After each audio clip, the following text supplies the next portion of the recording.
हम मर्द भी ना अपने दुखों को, अपने दर्दों को छुपाने के लिए ज़ाहरी तौर पर बड़ा अपने आप को साबित करने के लिए थोड़ा सा गुरूर तकब्बुर पैदा कर लेते हैं।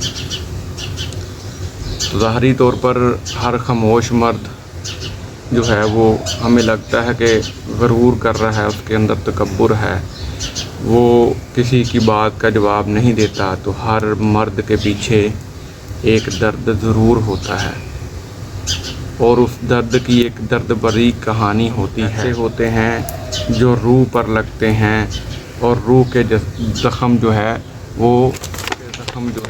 वो दिखाए नहीं जा सकते। खामोश मर्द के पीछे एक दर्द होता है, वो अकेला उससे लड़ रहा होता है, वो अकेला ही उससे निपट रहा होता है। वो मुस्कुराता ज़रूर है लेकिन उसकी मुस्कुराहट के पीछे आंसू, दर्द, दुख, उसका सब्र वो छुपा। वो लोगों के दरमियान बैठता ज़रूर है लेकिन याद रखो जो लोग कम शिकायत करते हैं अक्सर वही ज़्यादा तकलीफ़ में होते हैं। इंसान को कमज़ोर नहीं समझना होता, वो एक ऐसे तूफ़ान से लड़ रहा होता है जिसका